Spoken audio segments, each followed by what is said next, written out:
जब हकीकत खुली तो पता चला 100 घर बेवाओं के ऐसे थे जो मेरे हसन के दस्तरखान से चलते थे। बेवाओं की कहानी छोड़ो जवानों, मैं तुमसे एक बात पूछूं, क्या तुम खाने से पहले जिन माँ बाप को अलग तुमने कर दिया उनसे पूछते हो अब्बा खाया कि नहीं? जब तुम कसाई की दुकान से जाकर के अपनी मनपसंद का गोश्त लाते हो तो कभी यह ख्याल आया मेरे बाप को क्या पसंद है? बूढ़े माँ बाप जिन्होंने तुम्हें बचपन से लेकर के जवान किया, तो कभी तुमने गोश्त बनाया तो बोटी जाके उनके आगे रख दी जिसे काटने के लिए दांतों की जरूरत होती है और वो उनके मुंह में नहीं है। या उनका पेट भराना चाहते हो या उन्हें तड़पाना चाहते हो। बाप की रजामंदी तो ये थी, अगर तुझे पता था मेरे बाप के दाढ़ दांत कमजोर है तो तू उसके ऐसे खाना बनवाता। कई तरीके ऐसे गोश्त के होते हैं कि जो इंसान सिर्फ मसूड़ों से भी खा सकता है। हम कभी अपने बाप का ख्याल नहीं करते, पड़ोसी का ख्याल खाक करेंगे। याद रखो जवानों, गरीब नवाज की कॉन्फ्रेंस पूरी जिंदगी करना और नस्लों को ये आप वसीयत करके मरना कि जब तक जिंदा रहना मेरे गरीब नवाज के चर्चे करते रहना। लेकिन उससे ज्यादा भी अहम और जरूरी बात यह है कि ये महफिलों में आना भी तभी कामयाब है जब हमारे घर में बैठा हुआ बूढ़ा माँ बाप हमसे राजी है। ये तो मैं पहले बता रहा हूं, जेब में मिसवाक लगाना, सर पे साफा बांध करके जुब्बा कुब्बा पहन के मस्जिद में जाके बैठ गए, एतकाफ में बैठे, एतकाफ में आके बैठ गया, देखा नहीं कि माँ दर्द में घर तड़प रही है। हाँ, एतकाफ भी रब को वही प्यारे होते हैं जो माँ बाप की खिदमत के बाद किए जाते हैं। बेशक बेशक। वो जवानों रोजी के लिए मारे मारे फिरते हैं, बिजनेस में बरकत नहीं है, कारोबार में बरकत नहीं है। बरकत ना होने की वजह सिर्फ ये, कहीं ना कहीं हमने माँ बाप का दिल तोड़ा है। हाँ, अगर हम ये समझते हम अपनी तदबीर से कमाते हैं, अपनी मेहनत से कमाते तो सोच गलत है। बरकत उसी के लिए घर में होती है जो खाने से पहले माँ बाप को खिलाया करता है। जरा सी 2 रुपये की कमाई हुई, बीवी ने कहा सुनो जी, अगर अभी से सब लुटाते रहोगे बच्चों के लिए क्या करोगे? समझ में आ गई बैल के एकदम। 2 ही बातें एकदम बैल के दिमाग में उतर गई कि सही कहा कि हर महीने 5,000 भी बचेंगे तो 12 पंजे 60। गणित पढ़ा रही है जिसे खुद नहीं पता कि 60 लिखे कैसे जाते।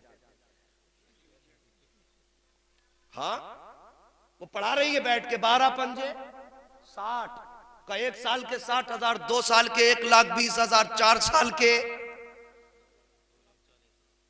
अरे यार मैथ तो आता है ना। कितने? 2,40,000 उंगलियों पे गिना दिए। इसकी समझ में आ गया ओ नादान, तेरी बीवी ने तुझे इतना पढ़ा दिया कि अगर घर वालों पे लुटाओगे बच्चों के गुजारे कैसे होंगे।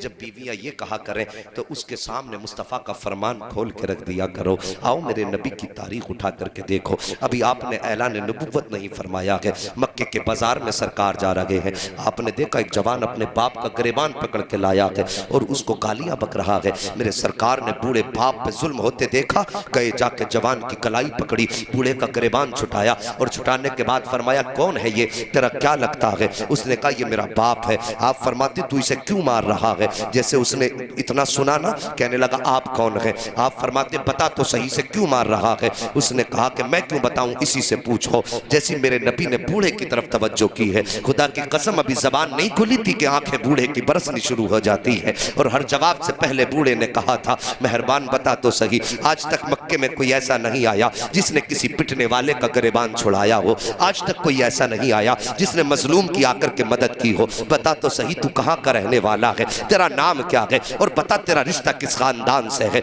मेरे नबी फरमाते बाबा मेरा नाम न पूछ, बस इतना बता तेरा कसूर क्या है, ये तुझे क्यों मार रहा है? बूढ़े ने कहा था आने वाले, बात यह है कि जब तक मेरे पास पैसा रहा ये मेरी कमाई खाता रहा और जब कमाई खत्म हो गई है तो अब मुझसे कहता कि मैं इसके ऊपर बोझ बन गया हूँ, मेरा खांसना इसे जहर लगता है, मेरा बोलना इसे जहर लगता है और ये मुझे इसलिए बाजार में लेकर के आया है ताकि गुलामों की लाइन में खड़ा करके बेचे और उसका पैसा जाकर के ये इस्तेमाल करे। मेरे नबी ने इतना सुना है, जवान के सीने पे घूंसा मारा और इरशाद फरमाया नादान अगर अमीर बनना चाहता है तो इसे बाजार में ना बेच, अमीर बनने का मैं तुझे तार रास्ता बताता हूँ। उसने कहा कौन सा रास्ता? आका फरमाते हैं जा बूढ़े बाप को घर लेके चला जा, इसकी रातों दिन खिदमत किया कर, याद रख जब सारी दुनिया सो जाएगी होगी और तू खर्राटे की नींद भर के सोएगा, तू दुनिया से गाफिल होगा। रात के अंधारे में जब इस बूढ़े बाप के हाथ उठेंगे और इसकी धीमे धीमे पलकें खुलेंगी और बहकती जबान हिलेगी, इसके कांपते होठ खुलेंगे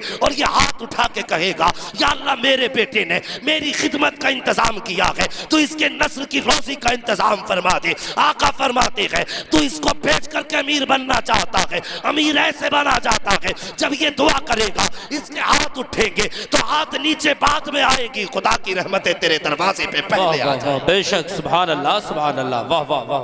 अगर अमीर बनना चाहते हो और कौम की बेटियों, कौम की शहजादियों, तुम्हारे भी माँ बाप हैं, तुम भी किसी की बेटी हो, यहां आकर के किसी बेटे को बाप के खिलाफ खड़ा मत करना। तुम अपने घर में तो चाहती हो कि हमारा भाई हमारे माँ बाप का फर्माबरदार रहे और हमारा शोहर हमारा फर्माबरदार रहे। सब पे हुकूमत ना चलाया करो, बीवी हो बीवी बन के रहो। रह गई बात रिस्क की तो मुस्तफा के करम पे छोड़ दो, आका के करम पे छोड़ दो। फिर तुम इतनी तदबीर से नहीं कमा सकते हो जितने मुस्तफा के करम से तुम्हें मिल जाएगा। यही तो झगड़ा है ना कि माँ बाप को खिलाएंगे, कुछ कह दिया करते हैं कि तुम्हें पालूं या अपने बच्चों को पालूं, तुम्हें देखूं या अपने बच्चों को देखूं। नादान, कभी माँ बाप के नाम पे लुटा के तो देख। एक बात मुझे याद आ रही है, वो बात बता के मैं बात खत्म कर लूं। एक बात याद आ रही, 3 दोस्त थे, बकरियां चराया करते थे। उनमें एक दोस्त ऐसा था जिसकी जिंदगी का मामूल था कि जब शाम को बकरियां लेकर के जाता, पहले उनका दूध दूह करके अपने माँ बाप को पिलाता, उसके बाद अपने बच्चों को पिलाया करता था। एक दिन हुआ क्या, वो आने में उसको ताखीर हो गई जंगल से, वो आया देर से और आकर के उसने बकरियां दुई। बच्चे भी भूख से तड़पते रहे, बीवी भी बैठी रही दूध के इंतजार में। जब आया ना, उसने दूध निकाला बकरियों का, लेकर के प्याला माँ बाप के पास गया, सो चुके थे। जब सो गए, ये सारी रात प्याला लेकर के खड़ा रहा। बहुत मुश्किल होता है सागिब, बच्चे बाप के कदमों में लिपट के रोते रहे, अब्बा भूख लगी है, अब्बा भूख लगी है, अब्बा भूख लगी है। इसने कहा, जब तक माँ बाप को नहीं खिलाऊंगा उस वक्त तक तुम्हें नहीं खिला सकता हूँ, पहले हक इस पे मेरे माँ बाप का है। यार सवेरा हो गया, फजर का वक्त हो गया, सुबह तक बच्चे रोते रोते बाप के कदमों में गिर के सो गए, लेकिन ये माँ बाप के इंतजार में खड़ा रहा। उठाने को इसने बेअदबी समझा है। आज साहिब हम बिस्तर पे लेटे रहते हैं, दरवाजे पे कोई आए तो कहते हैं, अब्बा देखियो कौन आया है दरवाजे पे। तू इतना बड़ा नवाब हो गया, अपने बाप को हुक्म दे के कहता दरवाजे पे जाके देखो, तेरे पैरों में मेहंदी लगी है, तू उठ नहीं सकता है, तेरी ये औकात हो गई कि तू बाप से कहता दरवाजे पे जाके देख। अरे नादान, हक तो ये था कि अगर बाप दरवाजे पे भी खड़ा था, तू बिस्तर पे लेटा था, अगर कोई दरवाजे पे आया था खुद दौड़ के जाता, अपने बाप से जाकर के उसकी खबर देता, और तू बाप से कहता दरवाजे पे देखो कौन आया है। अल्लाह अकबर, इनकी कहानी सुनो। बच्चे रात भर रोते रहे, इसने दूध नहीं पिलाया है। जब फजर के वक्त उठे हैं माँ बाप, उसके बाद इसने दूध पिलाया है, उसके बाद फिर बच्चों को दूध पिलाया है।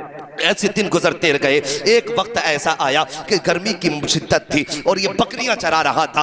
पहाड़ के अंदर खाली जगह हुआ करती है जिसे गार भी कहा जाता है, खोह भी कहा जाता है। ये तीनों दोस्त जाकर के उस गार के अंदर धूप से बचने के लिए बैठे। अचानक पत्थर ऊपर से गिरा और गार के मुंह पे आके रुक जाता है, गार के मुंह पे आके रुक जाता है। तीनों ने ताकत लगाई, पत्थर नहीं हटा है। अल्लाह अकबर, 3 दिन हो गए हैं। जब भूख की शिद्दत सताने लगी, जब इन्हें ये लगा कि अब मर जाएंगे, तब इसने कहा था, यारो अपने अपने अमल याद करो, अपनी अपनी नेकियां याद करो। सबने अपनी अपनी नेकियां याद की हैं। सब कहते हैं, या अल्लाह मेरी किस नेकी के बदले में पत्थर हटा दे। दूसरे ने कहा, या अल्लाह मेरे इस नेकी के बदले में पत्थर हटा दे। फिर इसकी बारी आई है, इसने रोक करके अपनी आंखों को भिगोया है और आंसुओं का जेवर चेहरे पे सजाया है। उसके बाद रुख अल्लाह के अर्श की तरफ उठाया है और फिर उसके बाद कहता है, या अल्लाह एक रात में अपने माँ बाप की रजा के लिए रात भर खड़ा रहा था। मेरे मालिक, मैंने बच्चों को दूध नहीं पिलाया था जब तक मेरे माँ बाप ने नहीं पिया था। मैंने बच्चों को रात भर तड़पता बर्दाश्त किया,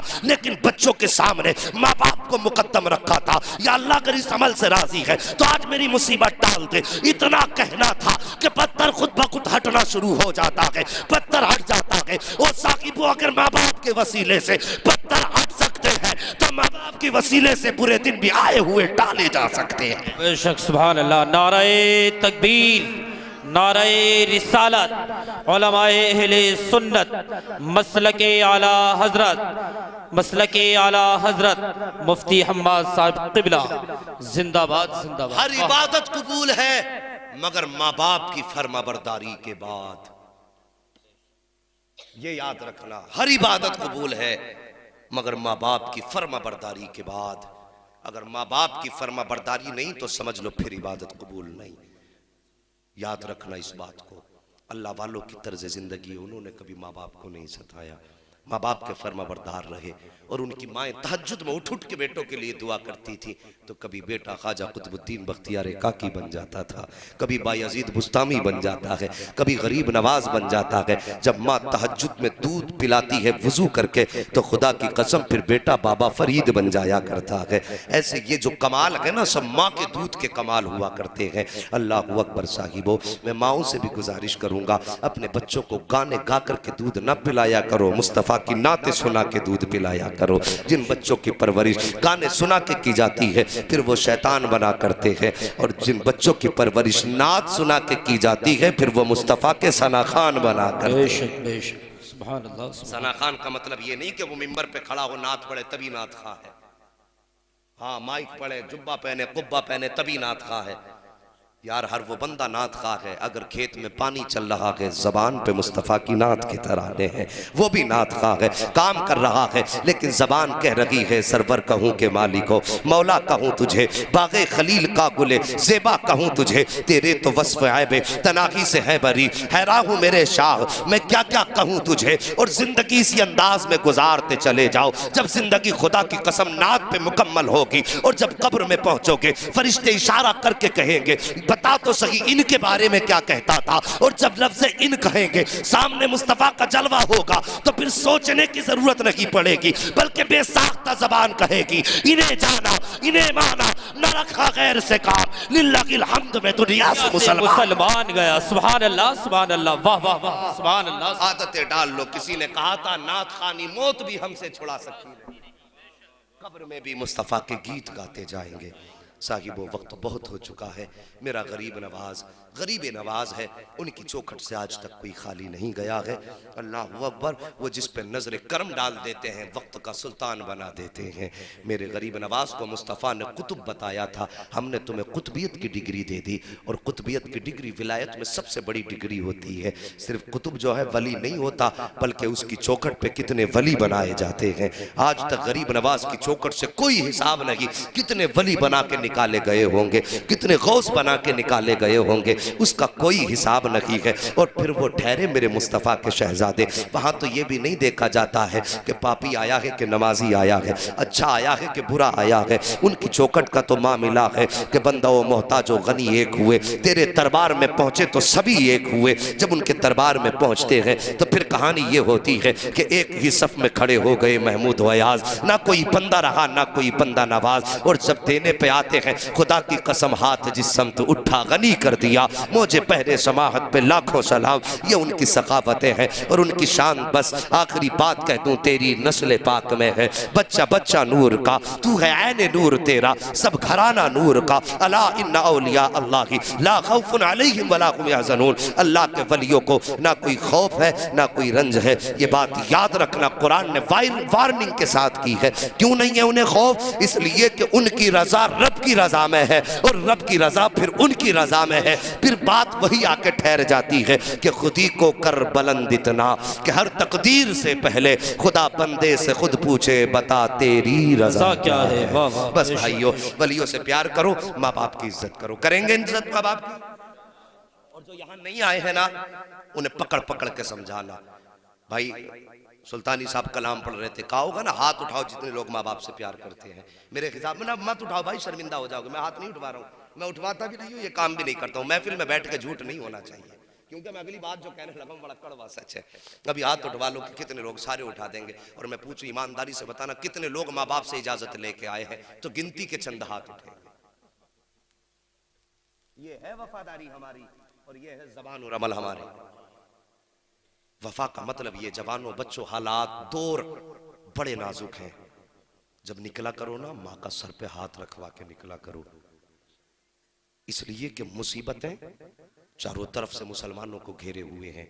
फरमाया गया माँ बाप की दुआएं औलाद के हक में नबी की दुआ की बराबरी का दर्जा रखती है। घर से निकला करो, नसीब वाले हैं वो जिनके सर पे माँ बाप का साया है, वरना माँ बाप के जाने के बाद रोने के सिवा कुछ नहीं रहता। और रोना भी बेफायदा रहता। रोना वो अच्छा होता है जिसमें कोई आंसू पोंछने वाला हो। और माँ बाप के बाद तो फिर कोई आंसू पोंछने वाला भी नहीं होता। लोग आंसुओं का मजाक उड़ाया करते हैं। साहिबो माँ बाप हैं, इनकी कदर कर लो। घर से निकला करो, सर पे माँ बाप का हाथ रखवा के निकला करो। खुदा की कसम, नबी के फरमान की रोशनी में हमारा अकीदा ये है, जब माँ बाप की दुआ लेकर निकलोगे तो जब तक दरवाजे पर वापस नहीं आ जाओगे उस वक्त तक मौत भी तुम्हारा कुछ नहीं बिगाड़ सकती है। हाँ, याद रखिए, तुम्हें वक्त से पहले घर लाया जाएगा। मौत के वक्त से पहले पहले अल्लाह तुम्हें घर का दरवाजा दिखाएगा। माँ बाप से दुआएं लेकर के निकलो और उनकी दुआएं हमेशा दामन में रखा करो, कभी इनसे बिगाड़ा ना करो। अमीर बनना चाहते हो, छोटा सा अमल है जो कमा के लाओ, माँ की गोद में डाल दो, माँ ये सब तेरे लिए है। यार उन्हें खाना कितना है, 1-1.5 रोटी बुढ़ापे की खुराक है। वो गोद में तेरी दौलत देखेंगी, हाथ उठा के कहेंगी, या अल्लाह मेरे बेटे की रिस्क में बरकत अता फरमा। तू उसको खुश करेगा, अल्लाह तेरी 7 पुश्तों को खुश फरमा देगा। ये राज है अमीर बनने के। बच्चों हुए अगलात उनको माफ फरमाए रब्बे कायनात। जिंदगी ने दिया साथ तो फिर होगी मुलाकात, चमन रहा तो फूल खिलेंगे, जिंदगी रही तो फिर मिलेंगे। मुसाफिर हैं हम भी, मुसाफिर हो तुम भी, किसी मोड़ पर फिर मुलाकात होगी। फकीरान आए सदा कर चले, सदा खुश रहो ये दुआ कर चले। सारे लोग कलमा शरीफ पढ़ लीजिए, ला इलाहा इल्लल्लाहु मुहम्मदुर रसूलुल्लाह व मा अलैना इल्लल बलाग, अस्तगफिरुल्लाह रब्बी मिन कुल्लि ज़ंबिन व अतूबु इलैहि। अस्सलामु अलैकुम।